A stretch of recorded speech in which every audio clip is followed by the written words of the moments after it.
Welcome back, it's me, Lou. For today's video, we are going to showcase my custom Transformers Deathsaurus action figure. So if you're familiar with Transformer news, you'll know that Hasbro is currently doing a crowd-funded campaign for their Transformers Deathsaurus figure under their HasLab crowdfunding projects. I believe the figure is going for $179. They've already met the requirement to have the figure produced. And right now, they're at the point where they're unlocking additional tiers. I want to say I think the next tier unlocks the throne. The figure is going for $179. And the crowdfunding campaign ends on, I think, Sunday, December 12th. I think that's the date. So the other night I was on the HasLab website and I was thinking about pulling the trigger on their crowdfunded Deathsaurus figure because I thought to myself, you know what, I'd really like to have a Deathsaurus figure in my Transformers collection. But then all of a sudden I remembered that I already had a Deathsaurus figure. Some years ago, maybe 5 to 7 years ago, I made a custom Deathsaurus action figure, which we're looking at right here. So it was a character that years ago I was really fascinated with. I tried hunting down the original Japanese toy. Unfortunately, the prices for it was pretty steep, and the ones I could find that were semi-affordable were broken. And, you know, at that point I'm like, you know what, I'm just going to try to figure out a way to make my own custom version of the character. So let's talk a little bit about Deathsaurus if you're unfamiliar with them.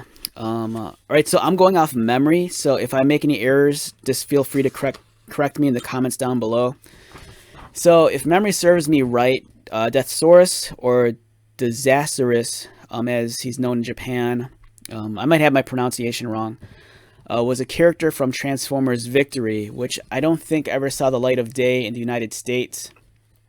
Here's the character artwork from the original Japanese box. As you can see, it's very much in line with the illustration work they did back in the 80s. You know, he's very chonky, very blocky, and really embodies that 80s illustration style. It's a very unique character, and I just love the design a lot. It's really cool. It's something I really wish, you know, I could find at an affordable price, but, you know, it's a much older toy, and it's kind of harder to come by in the United States, you know, unless you go to like BotCon or TFCon. But even then, the prices are really steep. There's many third-party companies that are producing their own version of the character, and they're all really beautiful. But, you know, if you want the legit deal, you know, it's really the Hasbro HasLab project that you should really get.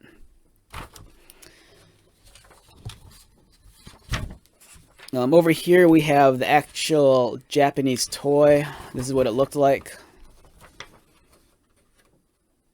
It's a really impressive looking bot. You know, if you're a big fan of like the Dinobots or the Monster Bots, I think this is something that you'd really enjoy adding to your collection.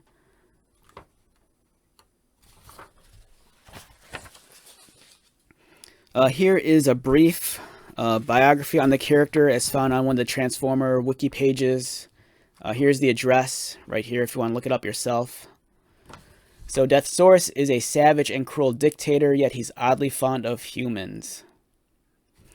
And right here we have the animation model as he appeared in the cartoon. Again, very blocky, very distinct of that style that we saw in the original 80s cartoon.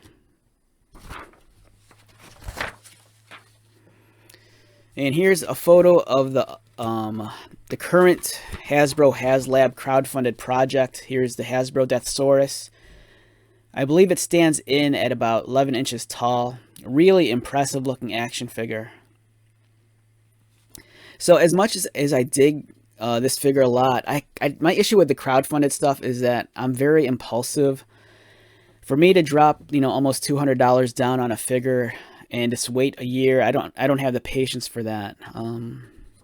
But it's really awesome. I think if this was something that was like readily available now, I'd just easily pull the trigger on it. But I have such a hard time committing to like crowdfunded stuff, especially beyond like a certain price point. But the figure is impressive. It's very sizable at 11 inches.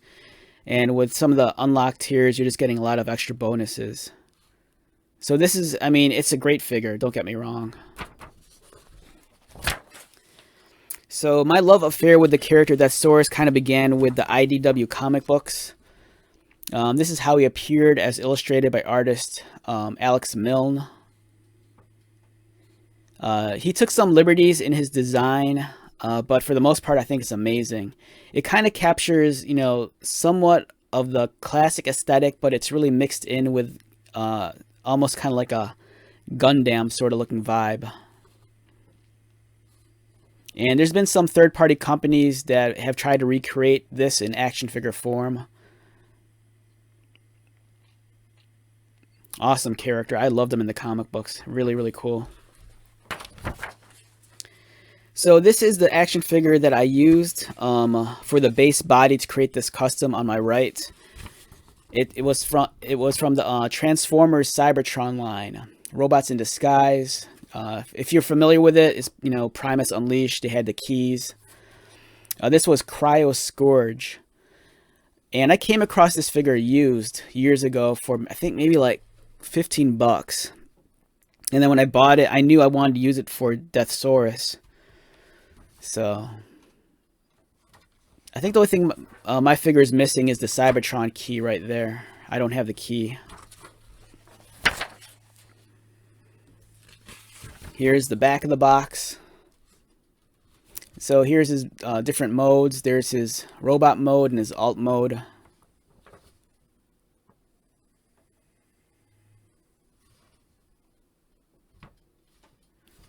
So the deal is with the Cybertron key is that once you insert the key into like the dinosaur mode, it activates these additional heads on his shoulders. So then it becomes like a three-headed like dragon dinosaur kind of deal.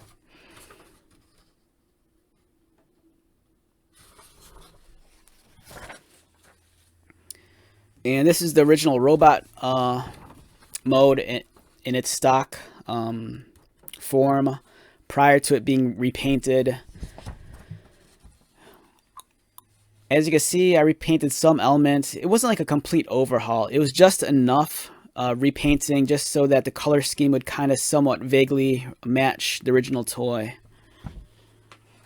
And let's take a look at this guy. So here is my custom Deathsaurus or Deszaras from Transformers Victory. Using the Transformers Robot in Disguise Cryo Scourge as the base. So I repainted parts of the head here. The horns were painted gold. The shoulders were repainted also. I repainted the wings with a silver, added the black, the red, and the gold. Some silver highlighting on the crotch and on the thighs. Also painted these plates black and red. Did some highlighting here on the top of the chest with some blue, just to kind of like draw your focus to his head. Unfortunately, I'm not going to transform this guy just because I don't want to scratch any of the paint that I applied on him. It's an impressive figure. The Robots in Disguise, anything from that Cybertron era and Armada, they were such cool looking toys. I kind of really wish Hasbro would revisit that era. I know that there's certain characters, they've recreated and given us like a modern interpretation of.